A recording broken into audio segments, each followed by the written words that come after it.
Well, we'll start.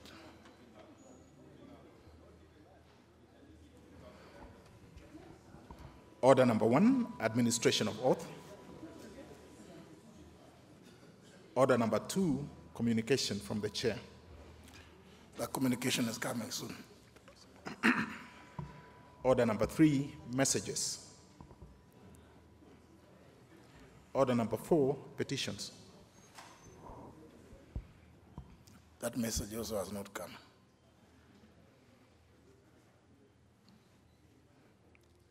The Honorable Dan Mwashako.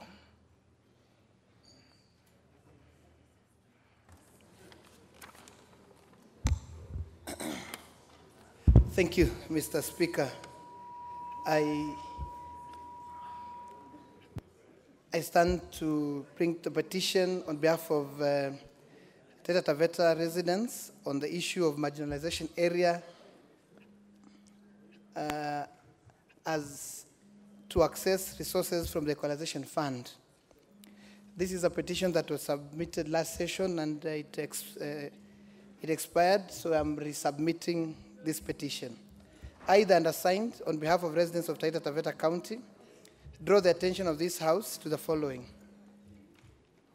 That Article 204 of the Constitution establishes the Equalization Fund, which provides that 0.5% of all the revenue collected by the national government each year, calculated on the basis of the most recent audited accounts, to provide for services that include water, roads, health, electricity to the marginalized areas. That in the second policy and criteria for sharing revenue among used to determine marginalized areas in the second policy and criteria for sharing revenue among marginalized areas. That the public participation done by the Commission on Revenue Allocation in coming up with the second marginalization policy was inadequate, as the key stakeholders in the county of Taita Taveta and other counties in the first policy were never involved. Further, the use of school attendance rates by the Commission on Revenue Allocation as an indicator of marginalization without taking into account dismal performance in the national examination among students in the county, occasioned by poverty and developed school infrastructure, human-wildlife conflict, and reluctance by teachers to take posting in the county due to no hardship status. 62% of the land in Taita Taveta County is under wildlife, leaving very little land for viable economic activity by residents. Compounded by the lack of title deeds or ownership, the county still registers the lowest electricity connectivity at 10% of homes connected to power, as opposed to CRA claims that area is adequately connected. The idea to spread the Equalization Fund thinly to 34 counties, up from 14 counties, is ill-advised, as counties enjoy the equitable share of revenue, and that the counties are able to sort out challenges in their sublocations or small areas with resources allocated to them. That the Commission on Revenue Allocation did not establish the level of impact achieved by the first Marginalization Fund policy, neither did they submit a report of actual findings to the National Assembly for deliberation before attempting to review and implement the new policy. The proposed second policy and criteria of sharing revenue among marginalized counties or areas adopted by CRA has not been approved by Parliament for implementation as provided in Article 216, subsection 5 of the Constitution. That efforts to have the matter resolved amicably and render permanent solution through the concerned government departments has been unsuccessful. The matters in respect of which this petition is raised, Mr. Speaker, are not pending before any court of law or constitutional or legal body. Therefore, Mr. Speaker, your humble petitioners pray that the National Assembly, through the Departmental Committee of Finance, on Finance and National Planning, 1, recommends that CRA include sub-counties and all areas of Taita Taveta County among the beneficiary areas in the second policy and criteria for sharing revenue among marginalized counties. Cause the CRA to conduct public participation in the initial 14 counties before attempting to review the policy, including carrying out the level of impact achieved by the first policy, and submit a report of actual findings to the National Assembly. 3, recommends that CRA reintroduces roles as an indicator of marginalization as stipulated in the Constitution in Article 204 of the Constitution. Lastly, recommends that the CRA conducts actual visits of marginalized areas and endeavors to build on the first-hand findings on the first policy instead of relying on outdated or erroneous data as parameters to measure marginalization. And your petitioners will ever pray, presented by myself, Member of Parliament for Undani. Thank you. Well, the only point to note, Honorable Mashako, is that the Commission on Revenue Allocation is an independent constitutional commission, and in the performance of its duties or functions is not under the direction and or control of Nyayo High-Rise along Bagadi Road and was constructed by Adjournment Properties Limited in 2011. That 40% of homeowners of SIF apartment acquired mortgages with various institutions, financial institutions, and are still servicing the said loans. That the said apartments have been earmarked for demolition by the National Environmental Management Authority, NEMA, under the Improvement Notice number /5/4, /Volume 2, and the Water Resource Management Authority, WARMA, Order Serial Number 30366. That the development of the apartment was approved by NEMA, via letter reference number PR/8208, dated 29 June 2011, and WARMA's letter reference number WARMA/Nairobi/Riparian/1 dated 17th April 2015, respectively.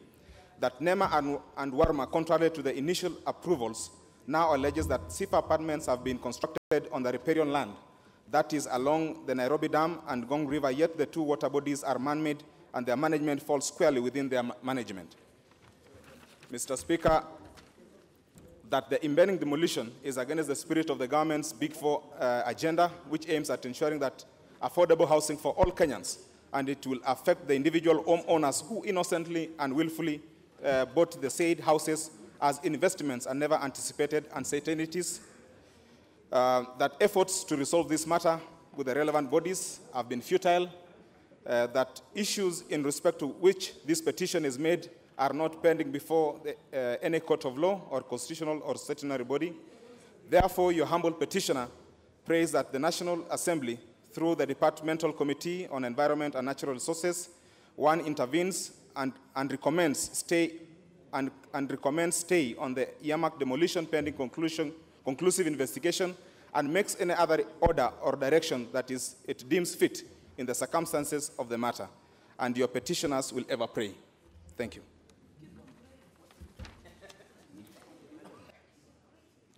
Well, honourable members, as you may be aware, I think the Honourable Koril is merely trying to resuscitate his petition, which was referred to the Committee on Environment and Natural Resources in the last session, but the committee decided to go to bed and was only purporting to produce a report 3 weeks ago, which I declined to approve because they were outside the 60 days period, and because that was deemed to have been business that died with the last session. So there really not much that needs to be commented about, because the Honorable Korilas and already actually appeared before the committee together with other stakeholders. But nevertheless, this is the way to go, since the matter had already died. Maybe if there are members willing to comment on the others, I see the member from Mwatate desires to comment. Oh, thank you, Mr. Speaker. I just want to comment to the petition on equalization. I support the petition, though through your guidance, as CRA is an independent commission. But what they have done, actually, to some parts on this fund, it's really interesting, because a place like Mwatate constituency, right now, in terms of water, if you're going to dig a borehole, you'll find that the water actually it's mineral, because we have lots of mineral deposit in the constituency. So taking water in Mwatate, because we don't have rivers, we don't have pond dams, we don't have check dams, it's really serious. In terms of infrastructure, it's also because of the hill nature of the area. Roads, once just short trains pass, they are all impassable. When you go to healthcare, the same problem. So we are wondering as to why a place like Mwaktau, a place like Chungaunga, a place like Manoa, a place like Mruru, a place like Shamba Mwachabaza, where equalization fund is removed and given to some other areas. Mr. Speaker, this petition, actually, if CRA, they could consider it and go to the ground and see exactly what's happening. I think they will be in a position to know the problems the people of Taita Taveta they are facing. Thank you, Mr. Speaker, for giving me this opportunity. Thanks.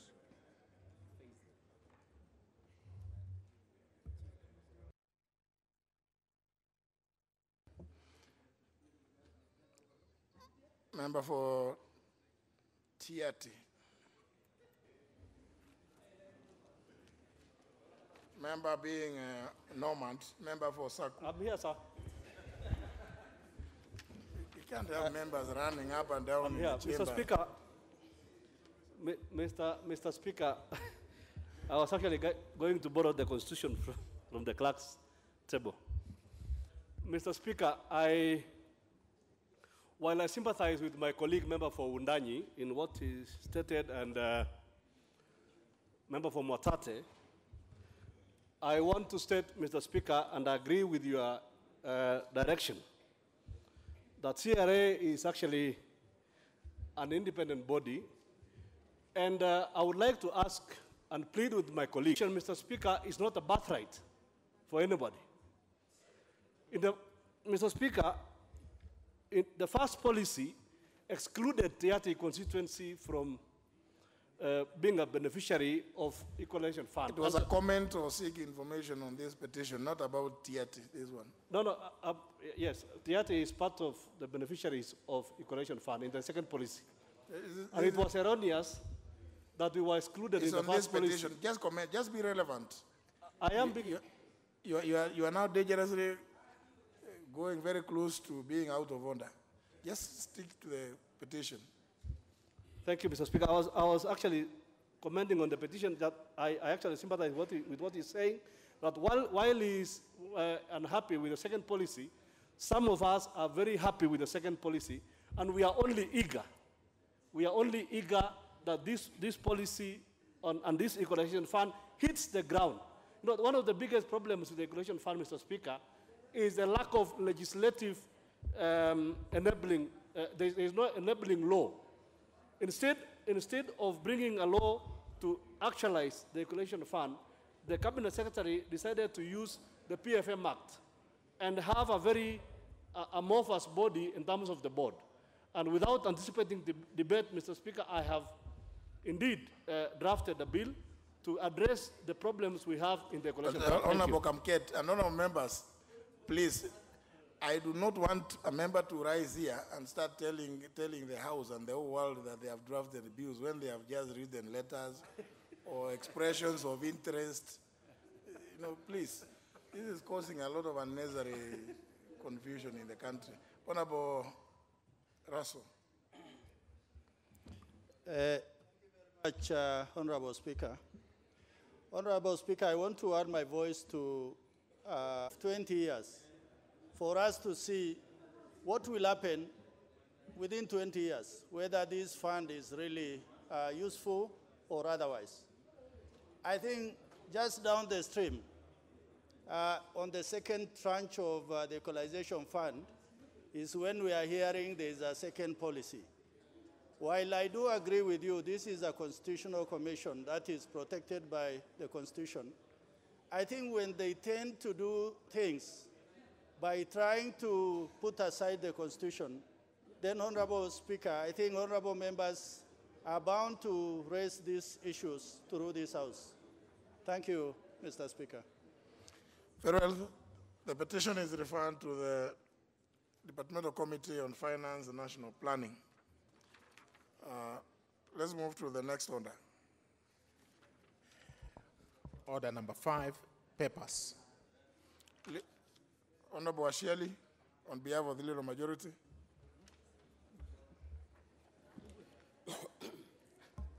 Thank you, Honorable Speaker. Honorable Speaker, on behalf of Leader of Majority Party, I beg to lay the following papers on the table of the House today, Wednesday, April 3rd, 2019, afternoon sitting.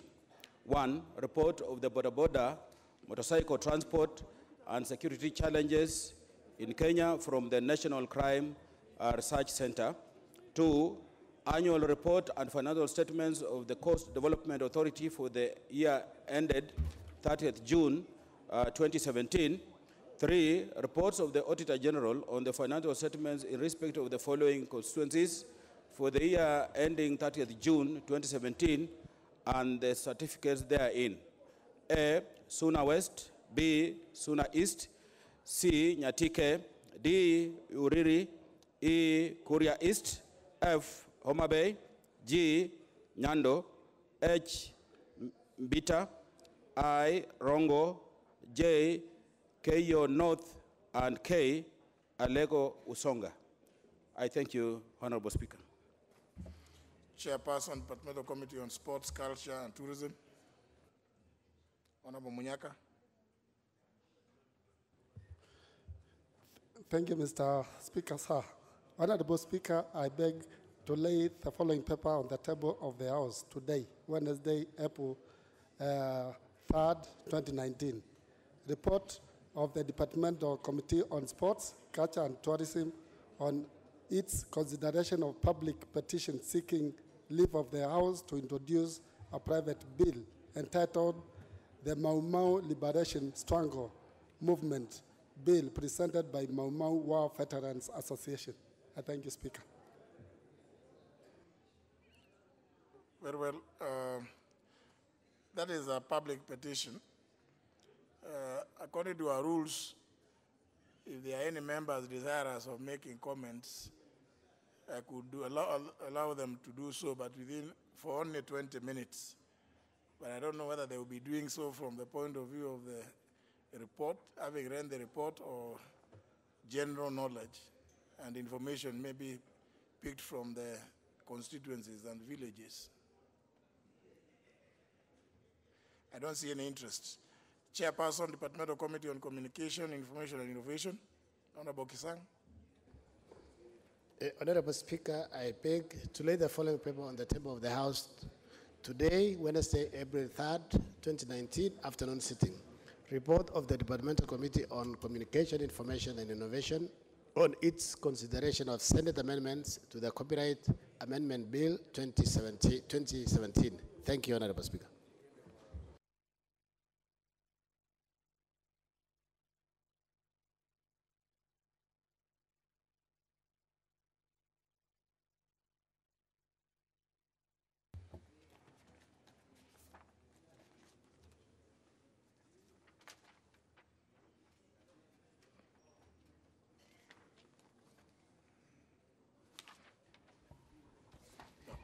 So, just a minute. Just a minute. Sorry. I want to make this comment.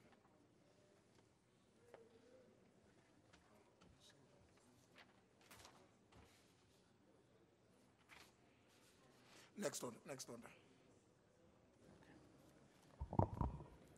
Order number 6, notices of motion. Order number 7, questions and statements. Honorable members,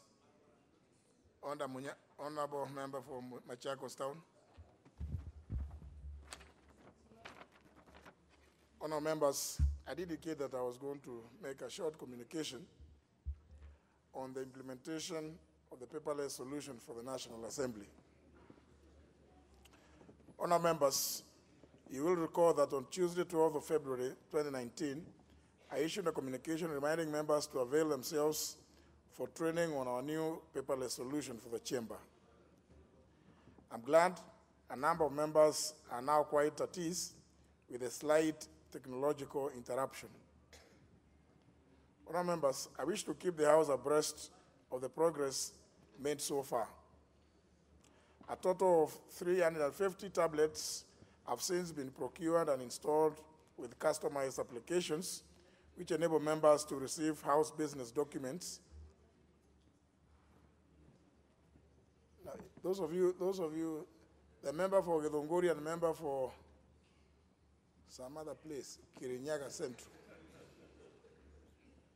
Please, you will find this useful so that you don't have to start running around. Honourable members, indicating that a total of 350 tablets have since been procured and installed with customized applications which enable members to receive House business documents, including the order papers, votes and proceedings, bills, statutes, statutory instruments, fact sheets, among other resources. The application has an embedded committee folder that includes committee schedules and committee reports, Hansard reports, and budget-related documents, among other key parliamentary journals. Honourable members, in the same communication, I also indicated that members will be allowed to use the tablets once all of them are installed and a short user training on the use of the equipment is done. To this end, I've since confirmed that the tablets have been installed and the user training has been ongoing. What remains now is to gradually roll out the system for use. Honourable members, in this regard, I have ordered that as from Tuesday, April 23rd, 2019, there will be no physical order paper in the chamber except in situations whereby supplementary order paper is prepared on need basis. This takes effect as soon as the House resumes after the short recess. You will henceforth be able to access all your documents from the application on the equipment. I therefore urge members who may not have acclimatized with the use of the application to create time during the short recess to attend user training sessions that will be mounted by the ICT department of the National Assembly. I thank you, honourable members.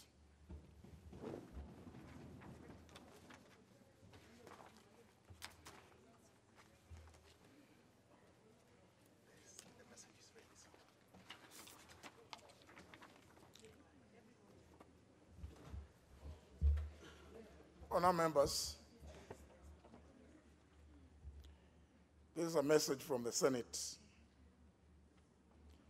Honourable members, given the decision of the House under order number 11, I wish to inform the House that I have moments ago received a message from the Senate confirming that the Senate also approved the nomination of Mr. Hilary Nzioki Mutiambai for appointment to the position of Inspector General of the National Police Service. This therefore concludes the bicameral approval of the appointment process, save for the question to be put in this House for the said Hilary Nzioki Mutiambai's appointment as Inspector General of the National Police Service by His Excellency the President under Article 245, Clause 2, Paragraph A of the Constitution, after the formal submission of the written certification by my colleague, the Speaker of the Mr. Speaker, I stand to ask the question number 016 of 2019 to the Cabinet Secretary, Foreign Affairs. Is the Cabinet Secretary aware of the arrest of one Richard Koome, a Kenyan, of passport number A2440847 from Igembe South constituency by Indian authorities in Mumbai, India on 28th May 2018? Number two, could the Cabinet Secretary inform the action taken by the Kenyan Embassy in India to secure the release of Mr. Koome, Mr. Richard Koome, and further ensure that he gets legal representation? Thank you.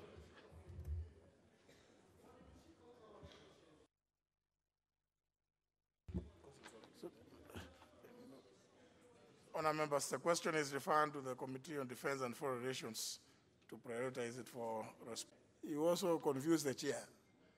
I'm not able to follow what the members are also saying. I should follow. Honourable Washiali. I thank you, Honourable Speaker. Honourable Speaker, I rise to give notice of the following motion.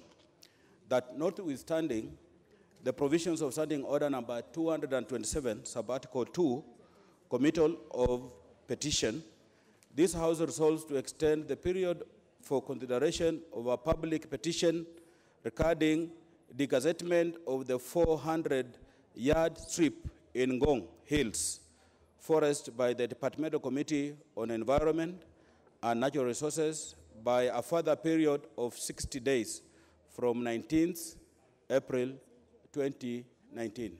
I thank you, Honorable Speaker.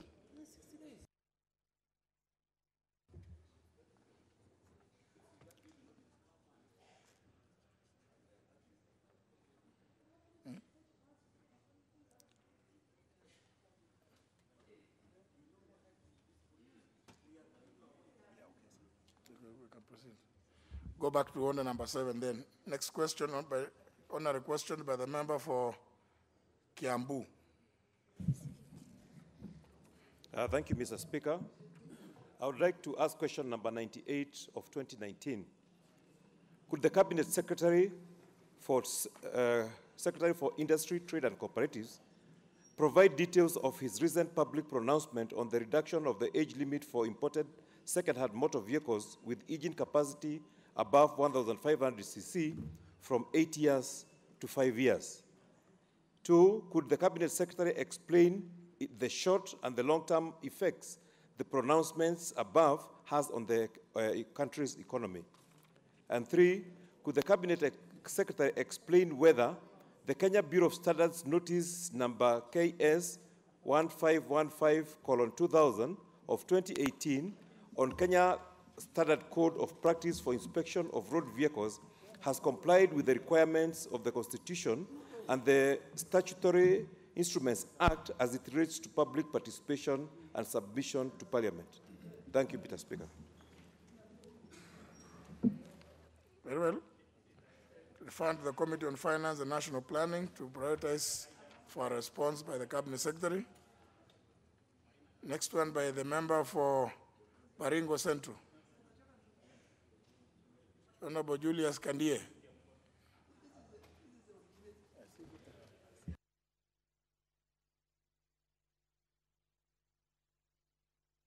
Honorable Kandie, Chebiegon. Next question by the member for Sirisia.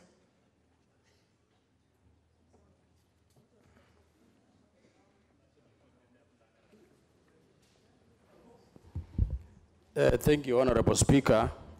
I rise to ask question number 166.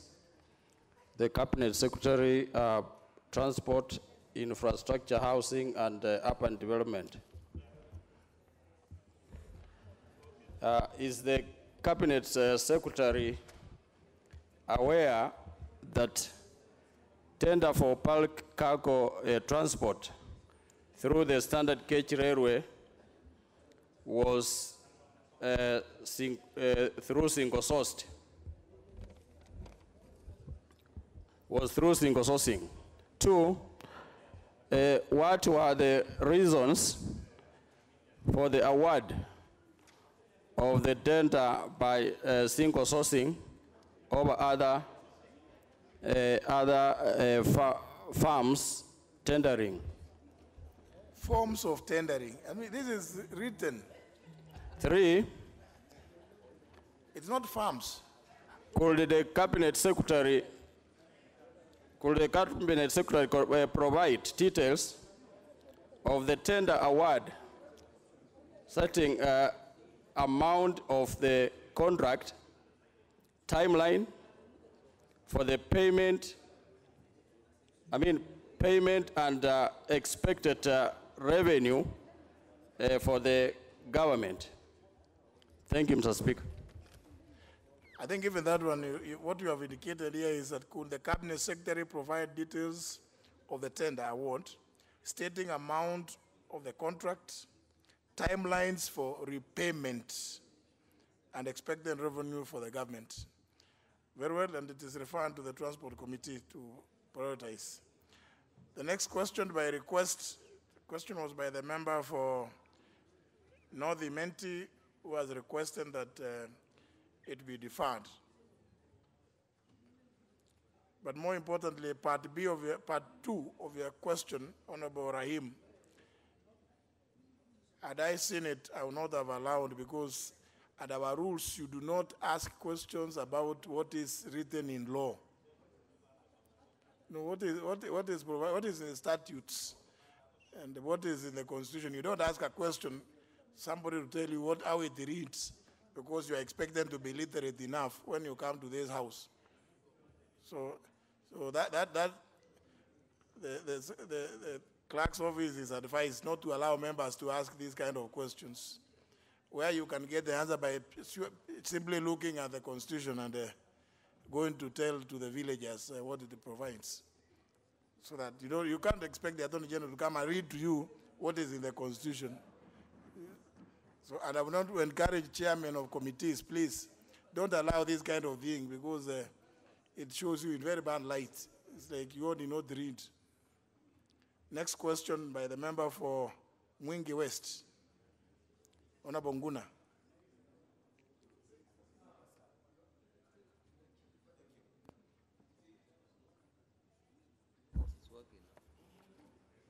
Thank you, Mr. Speaker, sir. I would like to ask question 168 of 2019. Maybe.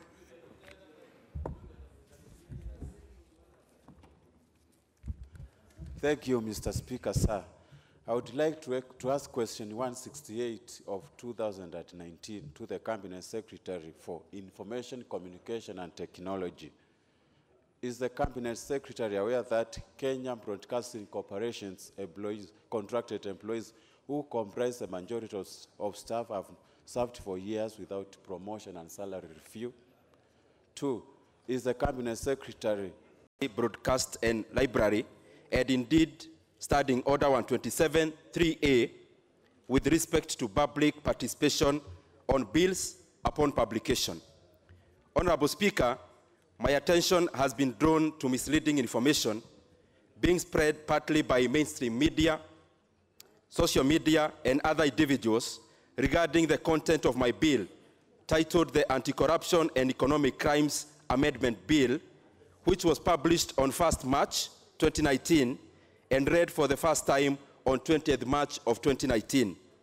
Honorable Speaker, my bill, which is indeed a two-clause bill only, is amending the Anti-Corruption and Economic Crimes Act number 3 of 2003 so as to put stiffer penalties, Mr. Speaker. I emphasize that my bill has only two clauses, and it is only amending the Anti-Corruption and Economic Crimes Act so as to put stiffer penalties to those engaging in corruption, Mr. Speaker. In fact, Mr. Speaker, my first proposal of this bill was actually to have much stiffer penalties than the one that passed through the JLAC, Mr. Speaker. I had actually proposed hanging to some threshold of corruption, Mr. Speaker. Honorable Speaker, I am proposing this legislation in the realization that, as it is presently, a person convicted of an offense under the Act is liable to a fine not exceeding 1 million shillings or an imprisonment for a term not exceeding 10 years or both, Mr. Speaker. There has been a surge in corruption cases in this country, and one way of dealing with corruption is enhancing the consequences of engaging in such activities. Unless the menace of corruption is dealt with, Mr. Speaker, corruption will continue to hamper the economic growth and development of our country due to the loss of public funds. However, Mr. Speaker, there has been a series of attacks on the bill and the proposer, including misinformation that the bill is aimed at curtailing the powers of DCI and the DPP. Mr. Speaker, this deliberate misinformation is not only an attack at the member for Kiharu constituency, but indeed an affront to the legislative authority of this House and the individual members, especially those of us who have more than 30 bills to their name and more than 100 others whose legislative proposals are in the pipeline, Mr. Speaker. This House has legislated against fake news and use of digital media to mislead the public. Mr. Speaker, the effect of this trend now coming up in fivefold as follows: that individuals and institutions outside Parliament will now have the audacity of curtailing the legislative authority of Parliament under the Article 95 of the Constitution by twisting the objects of published bills especially to poison the mind of the public against the institution of Parliament. Number two, Mr. Speaker, that the individual members may now be discouraged from proposing legislation or even taking part in making law, Mr. Speaker. Number three, Mr. Speaker, that other individual members may be discouraged from supporting legislations in this House, including bills emanating from the executive, which, of course, Mr. Speaker, would be a retrogressive trend. Number four, Mr. Speaker, that this House will henceforth allow the media to continue misreporting on legislative matters before it, especially the mainstream media, which enjoys certain privileges and facilities accorded by Parliament through taxpayers' money. And lastly, Mr. Speaker, that since after the publication of the bill became property of the House and the relevant committee is required to seek public views, Mr. Speaker, those views of the public will be highly prejudiced by the distorted information. Therefore, Mr. Speaker, my humble request is that you confirm that there is no other such bill published by anyone else in my name, other than the Anti-Corruption and Economic Crimes Amendment Bill, National Assembly Bill number 6 of 2019, which is a two-clause bill amending the Anti-Corruption and Economic Crimes Act number 3 of 2003, so as to put stiffer penalties to corruption offenses upon conviction. I also request, Mr. Speaker, you to rule whether our committee on broadcast and library, as established under the Standing Order 221D, should inquire into this matter and propose sanctions to any media house that will continue misreporting on facts, particularly in regards to this particular bill, which is now before the Justice and Legal Affairs Committee and other bills. And also, Mr. Speaker, your guidance as to whether it is indeed the role of individual members to correct facts about bills that are before departmental committees, or indeed it is the work of departmental committees, Mr. Speaker. Should you find it's the mandate of the relevant committee, I beseech you, Honorable Speaker, to order the JLAC committee of this Parliament through the clerk to publish a statement that will go to all media houses, putting facts about the Anti-Corruption and Economic Crimes Amendment Bill, National Assembly Bill number 6 of 2019. Mr. Speaker, I was even perturbed yesterday when I was engaging in other parliamentary business, seeing an honorable member of this country, Mr. Speaker, who has served here also as an honorable member of this Parliament, misinforming the public, Mr. Speaker, and I was wondering whether a person of a stature of a former Prime Minister has actually no time to peruse the bills that we propose to this House. Mr. Speaker, finally, may I beseech the Justice and Legal Affairs Committee to prioritize public participation of the said bill so that it is considered when the House resumes from the short recess. Mr. Speaker, as I wind up, I call upon my colleagues in this House to kindly find time to peruse my bill, which is available at the table office, Mr. Speaker, and it's actually a very simple bill, which I'm proposing only 2 clauses. That, Mr. Speaker, currently, the fine for those convicted is less than 1 million, or not exceeding 1 million. My bill, Mr. Speaker, is proposing not less. Don't debate the bill. Don't debate. Now you are beginning to debate the bill. You know, you rose on a point of order. All right, Mr. Speaker. Yes, yes. And the other one, Mr. Speaker, as I finalize, is that the current laws in this country is that the issue of imprisonment, when you are convicted, is not more than 10 years. Even now, that is not part of what you rose to say. Mr. Speaker, on those issues, I seek your guidance. Thank you very much.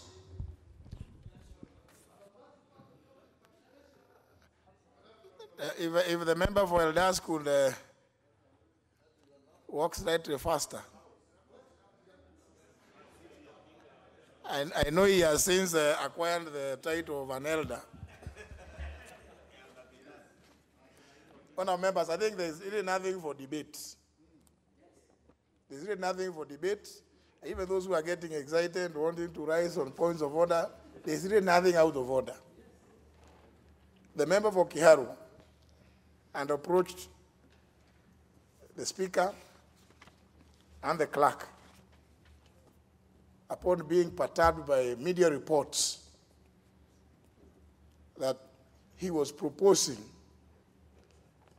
an amendment to clip, as used, or reduce the powers of the Director of Public Prosecutions. I did call for the bill by the Honorable Didi Nyoro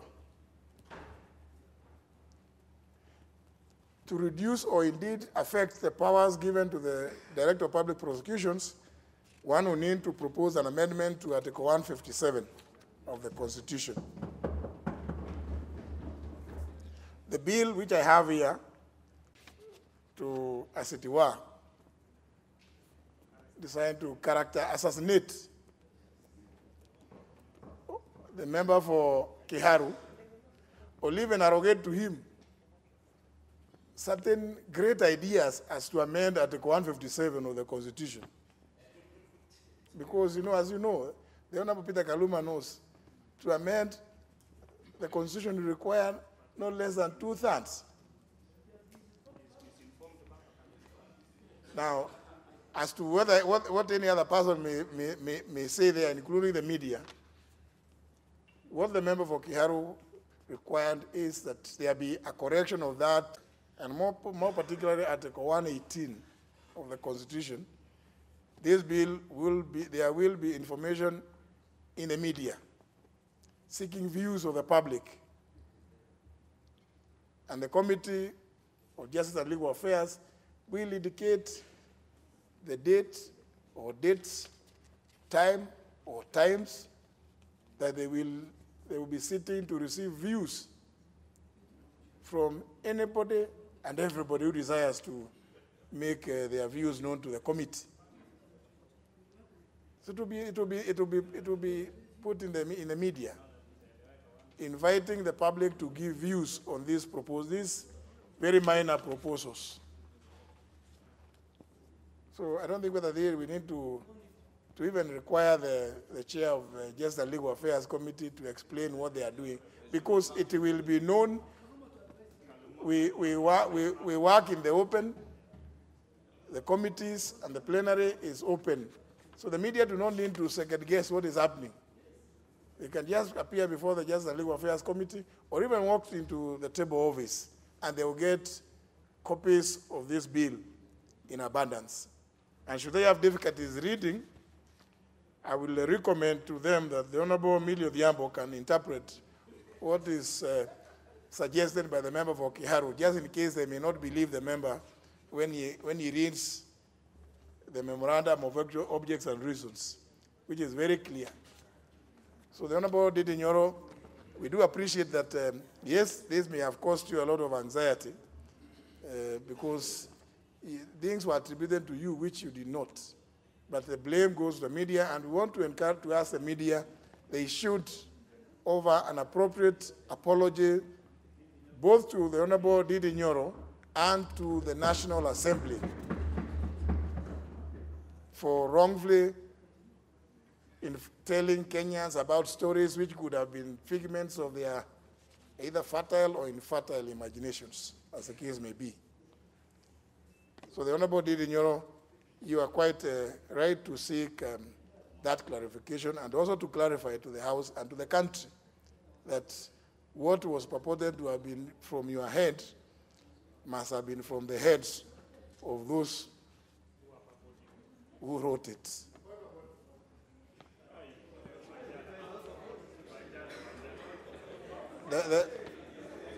The member has been out of the house for a number of years, so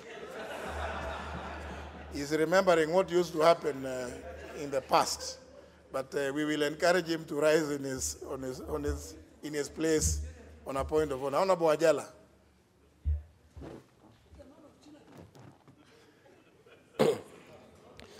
Thank you, Mr. Speaker. I want to agree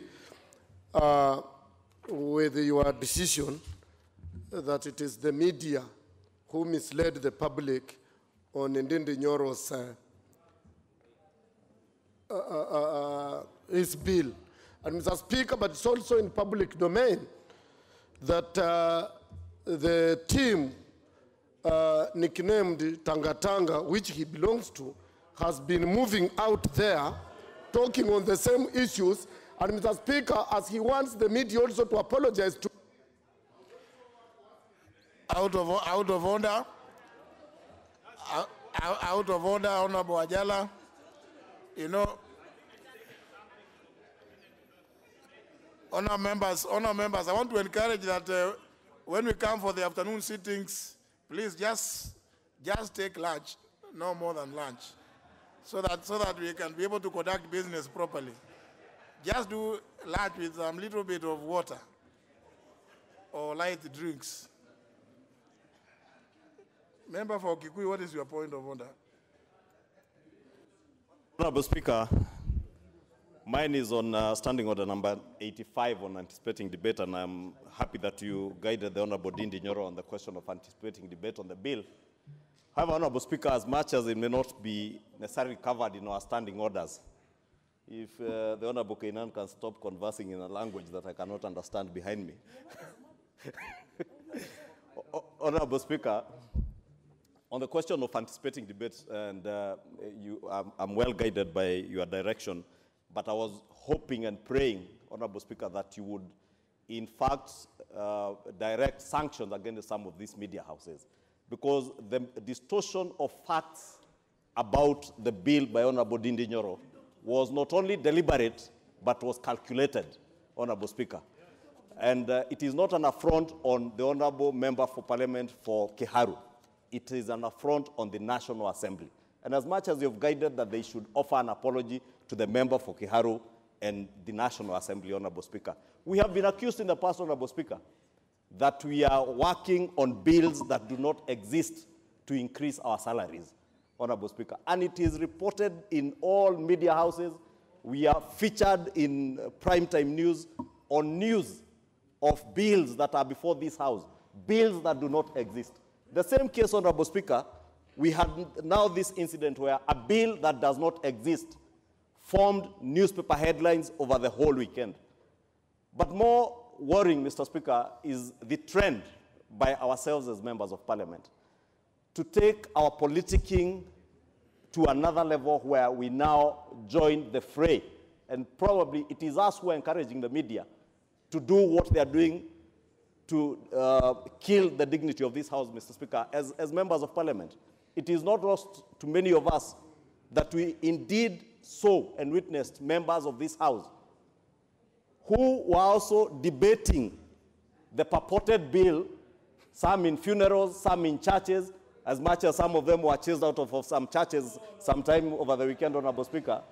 But it is imperative, Honorable Speaker, that even us, if we expect dignity as members of Parliament, from the media, from members of the public, we must also carry ourselves with the dignity that we want to call on others to carry us with, Honorable Speaker. Because it is perturbing when you see a member of Parliament purport and actually pronounce himself or herself, like happened over the weekend in some church in Katanga, that people are pronouncing themselves that they will not be supporting the bill by Honorable Ndindi Nyoro that purports to curtail the work of DCI and DPP, a bill that never existed.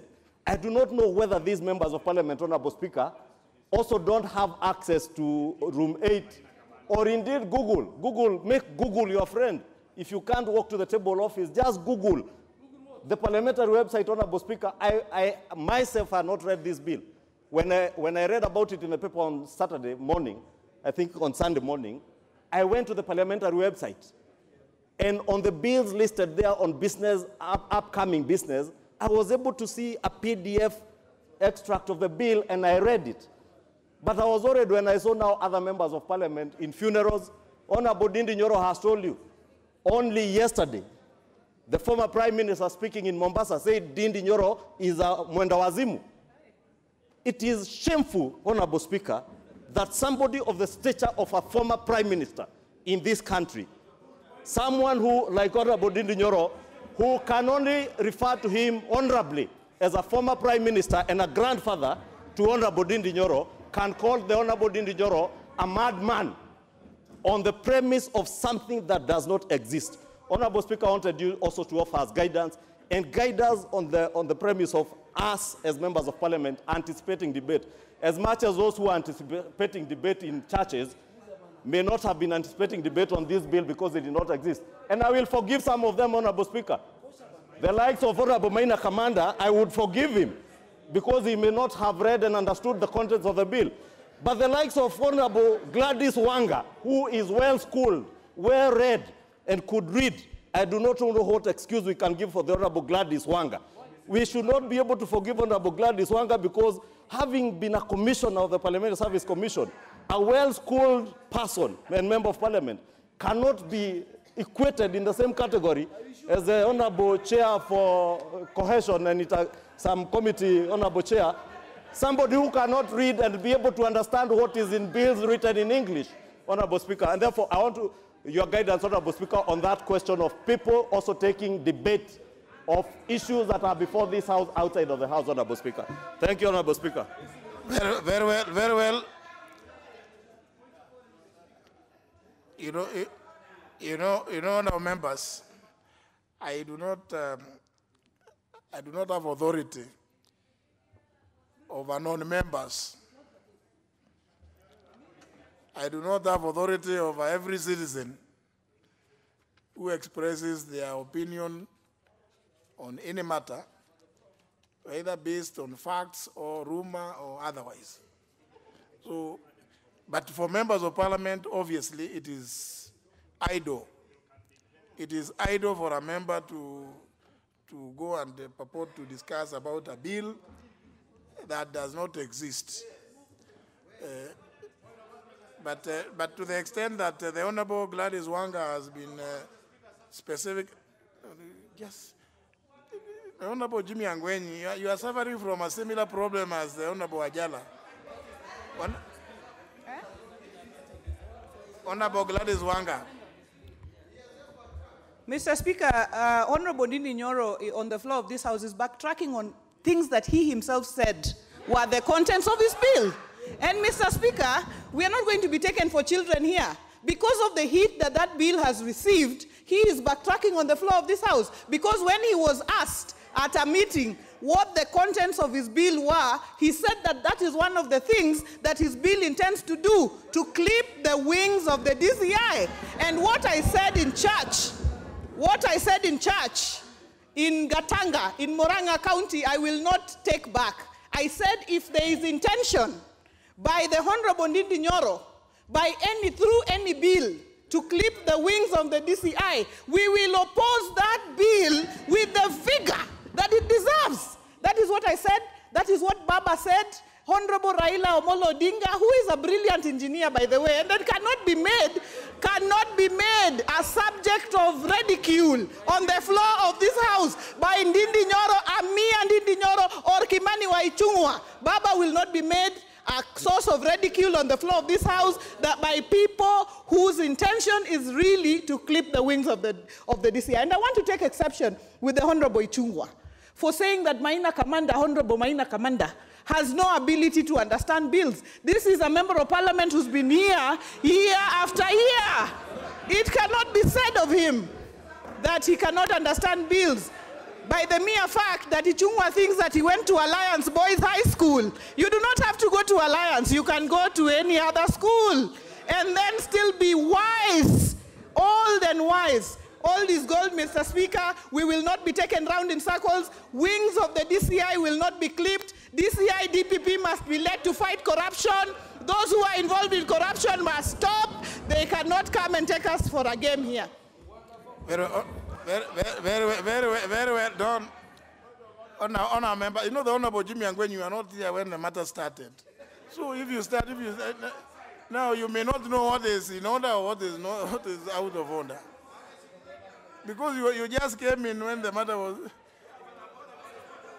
No, honour members, even as I allow a few of you to make limited comments, the bill that has been proposed by the member for Kiharu is an amendment to Act number 3 of 2003, the Anti-Corruption and Economic Crimes Act 2003, which is this one.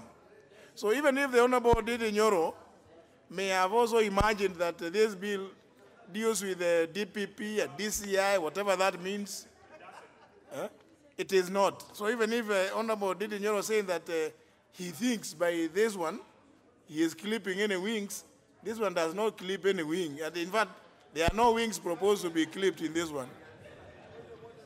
So, well, even if the Honorable Wanga was reacting to some story that the Honorable Didi Nyoro may have made somewhere in a, I don't know what kind of horror it may have been, let us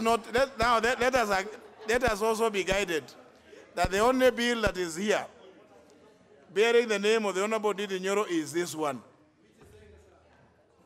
You see, now there's a problem. The leader of minority came late.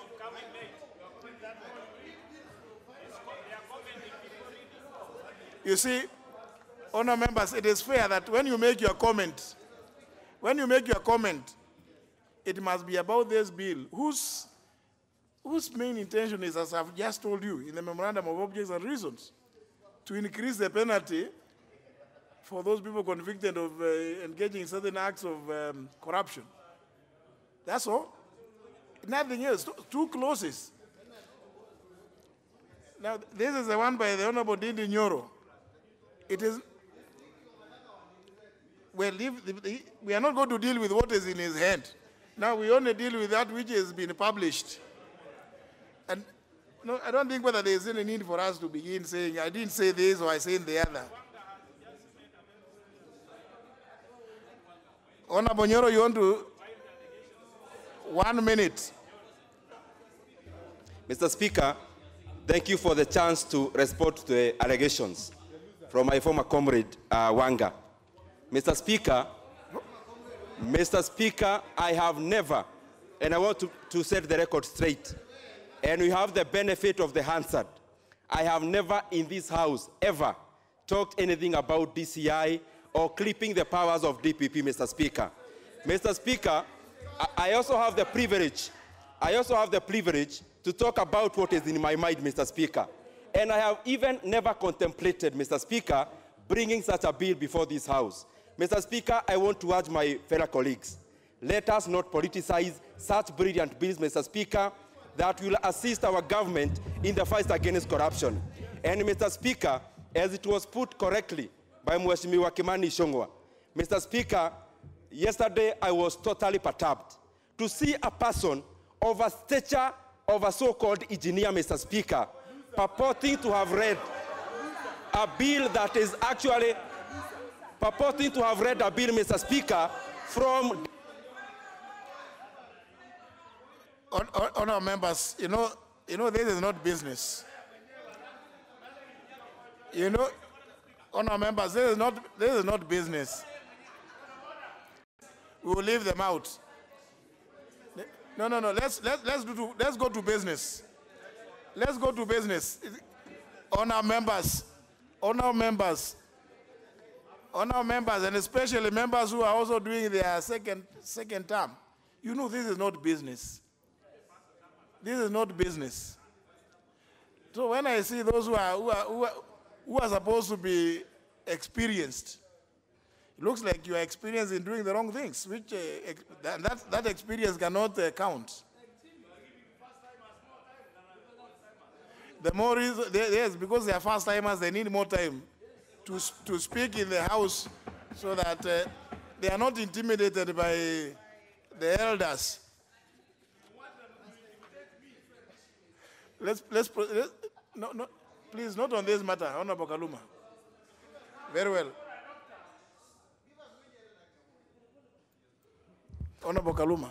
Yes, Mr. Speaker, I thank you. Mr. Speaker, I desired to seek your intervention to give us directions on a matter affecting the operations of members of parliament, more so those members proposing legislations. Mr. Speaker, under our procedures now, if you are doing a bill, that bill goes before a committee for pre-publication scrutiny. And Mr. Speaker, I think Parliament must have noted, and colleagues, that there is no timeline for the committees to treat, the process of pre-publication scrutiny.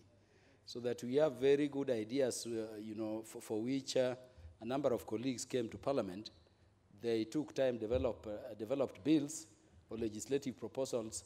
So many of those proposals, Mr. Speaker, are stuck in, various departmental committees and select committees, without timelines and not knowing what to do.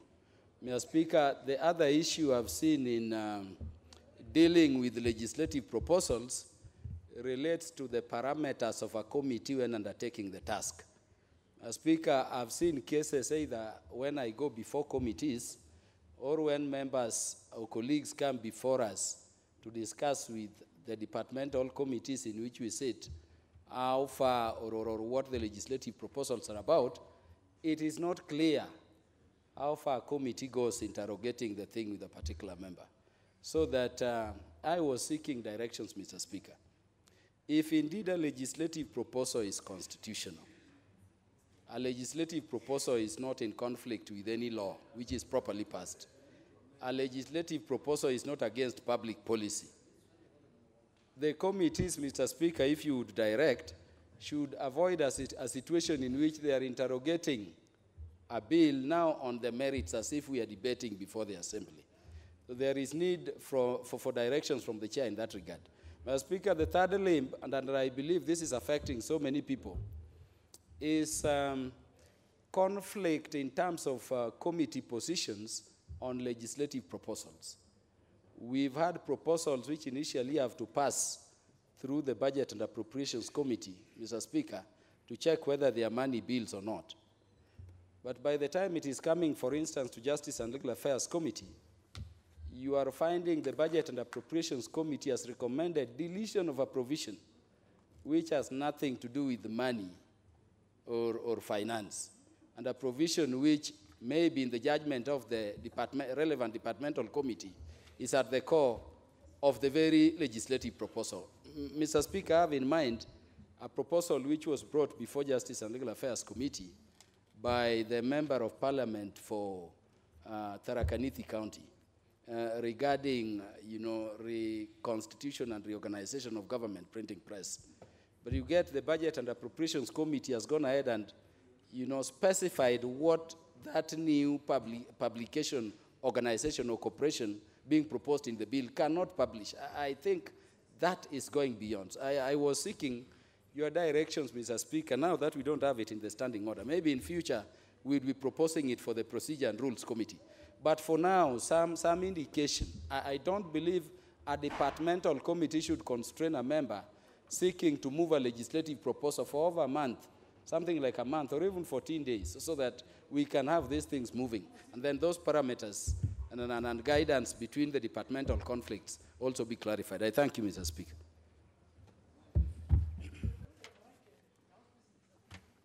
But I think, honourable members, if we just look at 117, it's very clear. But I suppose the Honourable Kaluma is not addressing a bill which has already been drafted. It's a legislative proposal. Before it, that's why it goes for pre-publication scrutiny. And the other day, just last month, when the House Business Committee took the decision to bring a motion which was passed by this House to do away with the pre-publication scrutiny of various legislative proposals that members were complaining were all stuck in the various committees. And I thought that even then, we felt that the committees were to take note of that drastic action taken by the House, so that when proposals are submitted to a committee, it should just go through this Standing Order 117. If it is an issue, because the issue about money bill is covered in subsection 3, a statement of its financial implication, and if the expenditure is public money, whether public money will be involved, in which case then the departmental committee should actually at that time refer then the bill to the Budget and Appropriations Committee, who will have an opportunity to interact with the Cabinet Secretary for National Treasury. So the committee does not need to really spend a lot of time. If the bill has, has covered all these other aspects, is it limiting rights? Is it, all those things. The committee should not spend so much time trying now to interrogate and calling witnesses. There's no point of witnesses. There are no witnesses. You just call the member who is proposing. He explains or she explains to you what it is that is in our mind, and whether there is an issue of public money, public resources being spent upon enactment of the legislation. Now, that member who is that must be Honorable Lessonet. Surely. It's the Honorable Kaluma who rose on a point of order. Now, you want to, first of all, deal with him before I can finish with him. I'm not able to see him when you stand between him and myself. So I quite agree with you, the Honorable Kaluma, that there is need for departmental committees to really expedite consideration of the various legislative proposals. And there is no harm, unless it's the issue of money, in committees processing those proposals to go to the next stages, instead of sitting on them or sleeping on them. I don't know whether you're sitting or sleeping on those proposals. But of course, just to warn committees that should the House Business Committee again get complaints about other proposals not being moved, we will not hesitate to advise the House to proceed in the manner that we did with regard to the various ones, many of which I think are going to be read for the first time in the course of or were read this morning for the first time, yes. And I thought it was a good thing so that what members' efforts are not stifled by mere processes. So, and I think that should suffice, Honorable Kaluma. Let's move to the next order. Order number 8, motion, report of the committee. Using paper, we shall be using we now read at that time. As many as that opinion say aye. Aye. Those of the contrary opinion say no. The ayes have it. A bill for an act of parliament to amend the Sports Act 2013. Order number 9. No, just a minute. Sorry. Honourable members, I haven't seen anybody wishing to comment. I therefore, having confirmed that the House quorates, put the question, which is that the Sports Amendment Bill, National Assembly Bill number 25 of 2018, be now read a third time. Will as many as of that opinion say aye? Aye. Will as many as of contrary opinion say no? The ayes have it. Thank you. A bill for an act of parliament to amend the Sports Act 2013. Order number 9, the Salaries and Remuneration Commission Amendment Bill, Senate Bill number 12 of 2018, second reading. Question to be put. Honourable members, again, debate was concluded for second reading of this question.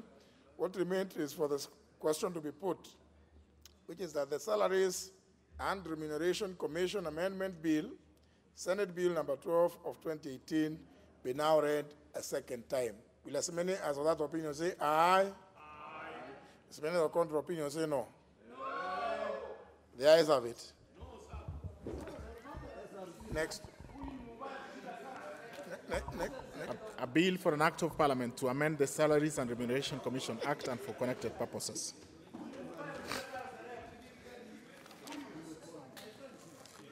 Order number 10, the County Statistics Bill, Senate Bill number 9 of 2018, second reading. Question to be put.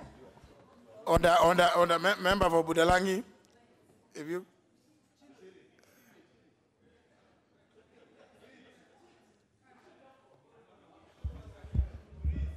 Honour members, this is an observation, and I believe it's a fair observation, that sometimes very few members participate in the committee of the whole House.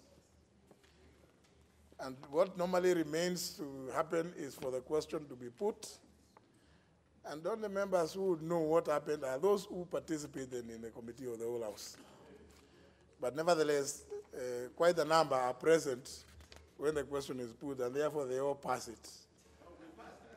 I imagine that that's why the weekends are usually active with what we have passed. Again, debate on this bill was concluded yesterday, and what remains is the question to be put for second reading. Second reading. And which I hereby do, that the County Statistics Bill, Senate Bill number 9 of 2018, be now read a second time. Will as many as of that opinion say aye? Aye. Will as many as of contrary opinion say no? The ayes have it.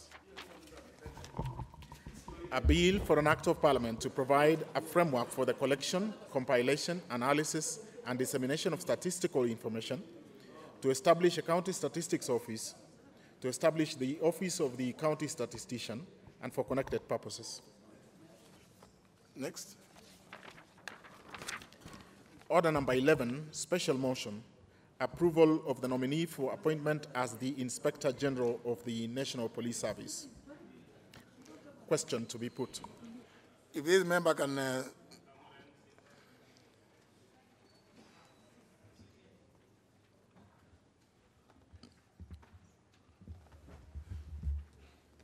the member from the, is it Kitutu Masaba or which one now? West Mugirango.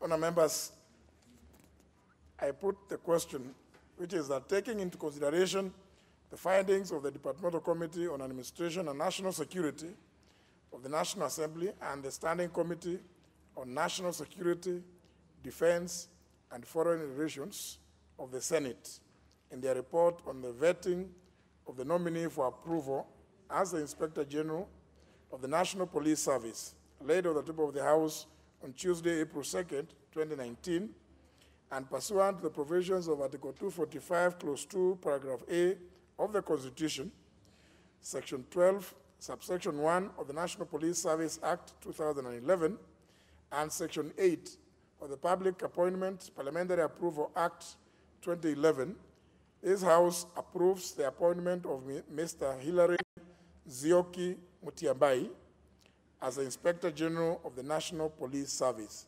Will as many as of that opinion say aye? Aye. As many as the contrary opinion say no? The ayes have it.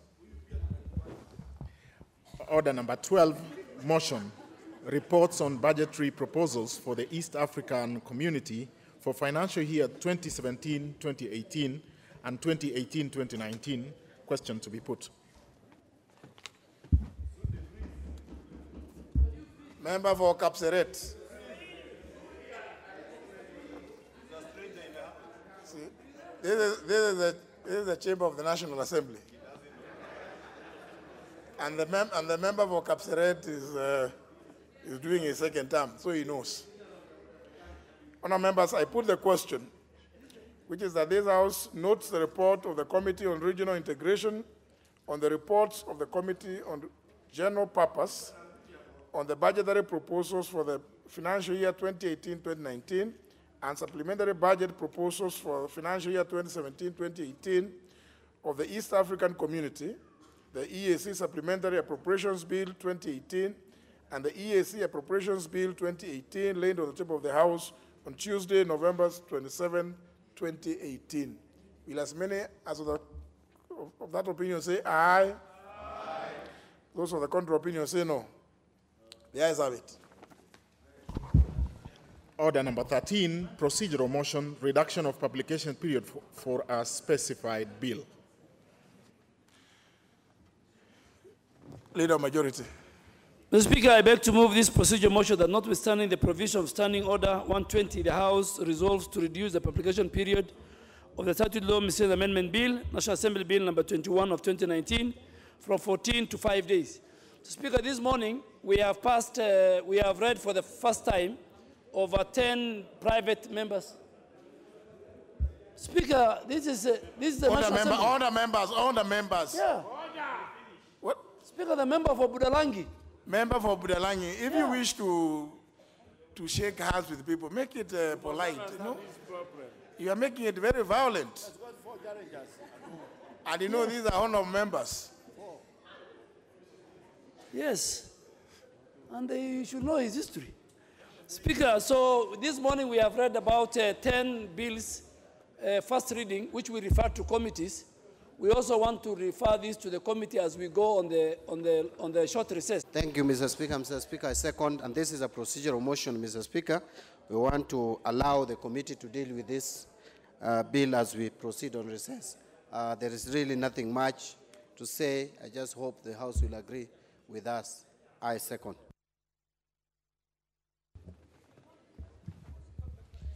Honourable members, Honourable Lesonet has become extremely migratory today. He was just here a while ago, now he's Honourable members, this is a procedural motion that notwithstanding the provisions of Standing Order number 120, this House resolves to reduce the publication period of the Statute Law Miscellaneous Amendment Bill, National Assembly Bill number 21 of 2019, from 14 to 5 days. I put the question, which is that notwithstanding the provisions of Standing Order number 120, this House resolves to reduce the publication period of the Statute Law Miscellaneous Amendment Bill, National Assembly Bill number 21 of 2019, from 14 to 5 days. Will as many as that opinion say aye? Aye. As many as the contrary opinion say no. The ayes have it. Further procedural motion. Is this by the Honourable Asheli? Yes, Honourable Asheli, quickly. Are you the one next order? Yes. Order number 14, procedural motion, extension of period for consideration of specified petitions. Honourable Asheli, very quickly. Thank you, Honourable Speaker. Honourable Speaker, I rise to move that notwithstanding the provisions of Standing Order number 227, Sabbatical 2, Committal of Petition, this House resolves to extend the period for consideration of a public petition regarding the gazettement of the 400-yard strip in Ngong Hills Forest by the Departmental Committee on Environment and Natural Resources by a further period of 60 days from 19th April 2019. Honorable Speaker, first of all, as a ranking member of this committee, given that the chair is away inspecting dams, Honorable Speaker, I want to move this motion. As a member of the committee, Honorable Speaker, we are trying to avoid what happened in the case of the petition that was brought to the House by Honorable Korir. And given, Honorable Speaker, that we have quite a number of stakeholders in this Department of Environment, Honorable Speaker, for example, NEMA, National Environmental Management Authority, who have to give a report in 60 days, Honorable Speaker, it becomes a bit complicated in terms of meeting the required 60 days, Honorable Speaker. Therefore, move and request Honorable Hassan Olufo, who is a member of the committee, to second. I thank you, Honorable Speaker. Honorable Olufo. No, you just say your words. Honorable Speaker, I second. On record, Honorable Olufo. Yes. Honorable Speaker, this petition was brought before our Committee on Environment and Natural Resources. The Minister for Environment did appear before us and requested that we give him more time to engage the various stakeholders. It also has implication in terms of the 10% forest cover, which we are aspiring as a nation. And therefore, Mr. Speaker, I second I beg to second. Honourable members, this is a procedural motion, and I think the reasons for it are almost obvious. The committee seeks more time to consider the petition because of the gravity of the matters raised. I therefore put the question that notwithstanding the provision of Standing Order number 227, subsection 2, regarding to Committee of Petitions, this House resolves to extend the period for consideration of a public petition regarding the gazettement of the 400 yards strip in Gong Hills Forest by the Departmental Committee on Environment and Natural Resources by a further period of 60 days from 19th of April 2019. Will as many as of that opinion say aye? Aye. As many of the contrary opinion say no? The ayes have it. And therefore, the Honorable Asheli, the period, and Honorable Hulufo, the period of the further 60 days will run from the 19th of April. So you better move with speed.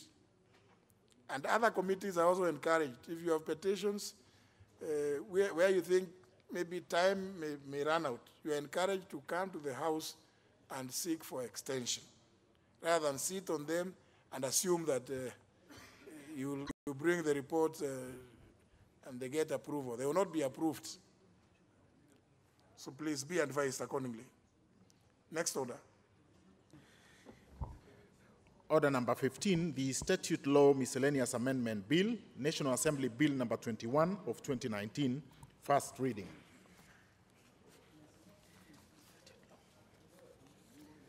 A bill for an act of parliament to make various amendments to the statute law. Order number 16, motion, inquiry into the legislative and regulatory gaps affecting competition in the telecommunications subsector.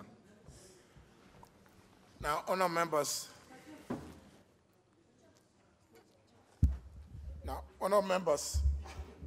the member for Wajir, you are really also moving around, eh? Are you campaigning?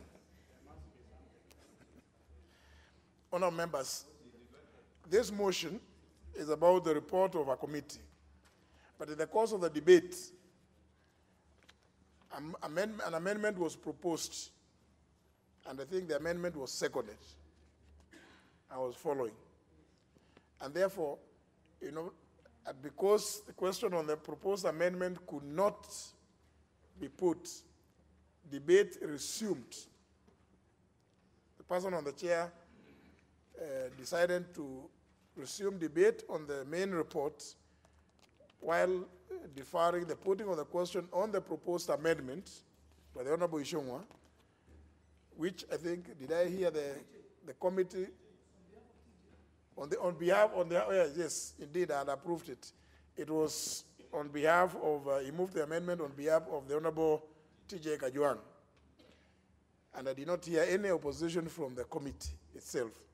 So I would want us to dispose of this matter, of the proposed amendment, and perhaps I could hear from the chair of the committee. If there is no opposition, then we can dispose of this matter so that debate can continue on the report either as amended or as is. Maybe Honorable Kisang, if you could quickly respond. Thank you, Honorable Speaker. As a committee, we looked at the two amendments, three amendments by Honorable T.J. Kajuang, and members of the committee are in agreement with the amendments. So basically, we can dispose this particular report with amendments, because this report has been here for the since actually July last year. So it will be good now that we have quorum that we dispose the entire report with amendments.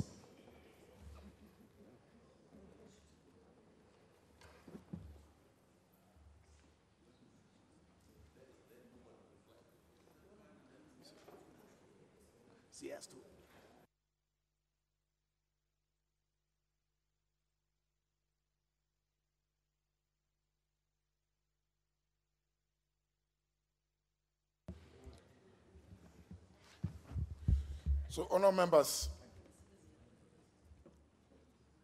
I put the question, which is that the motion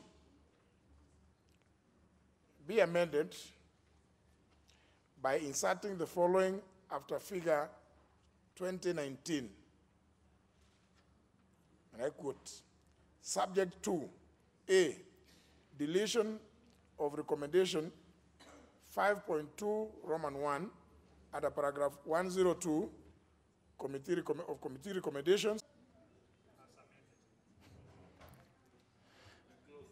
Obviously, I'm not able to tell who that member is, given the way she is governed herself. Honourable members, now debate may continue on the report as amended. Yes, Honourable Duale. Honourable Speaker, now that we have dealt with the amendment by Honourable TJ, and because after this matter I will move on a procedural motion, will I be in order to ask the mover to reply under Standing Order 95, if the House agrees with me? Yes, we agree with you.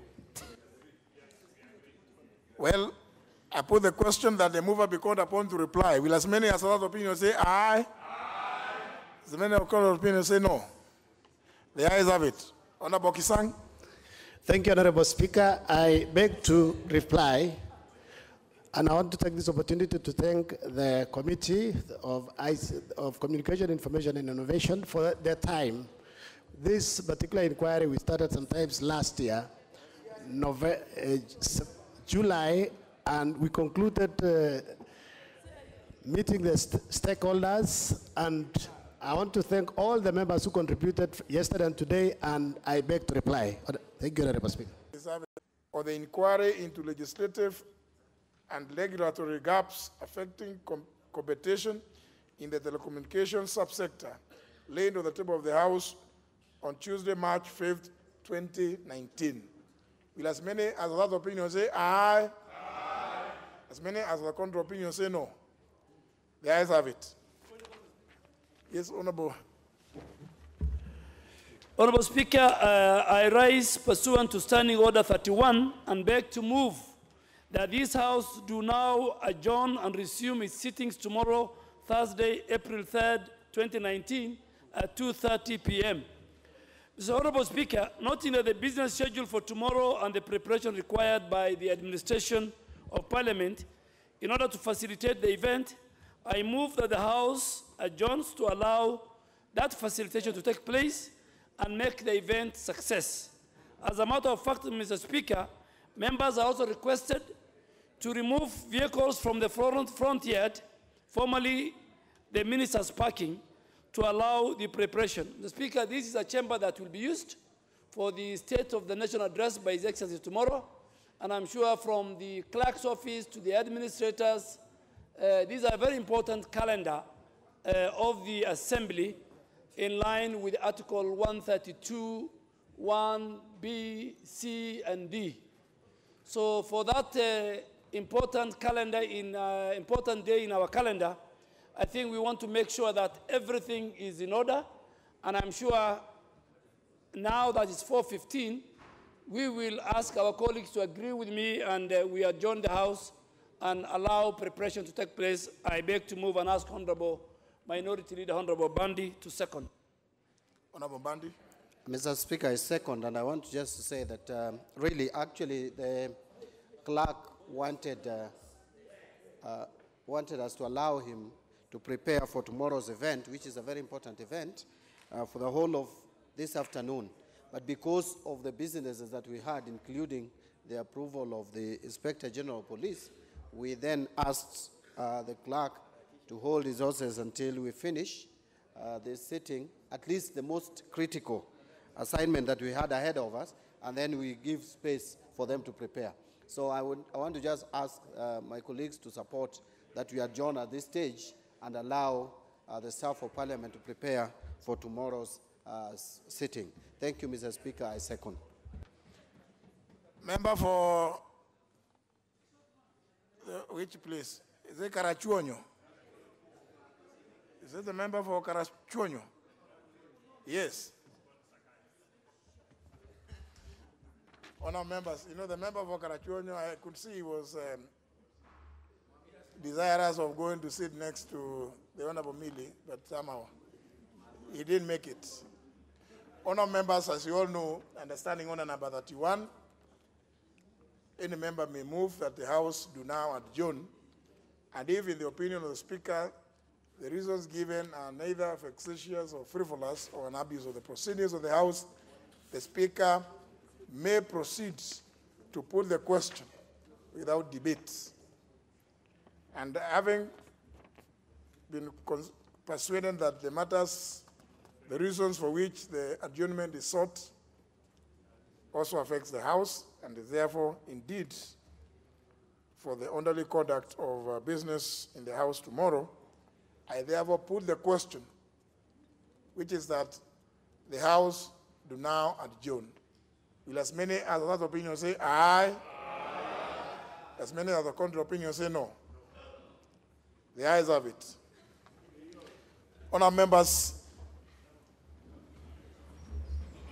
time being 4:18 p.m., the House stands adjourned till tomorrow, Thursday, 4th of April, 2019 at 2:30 p.m.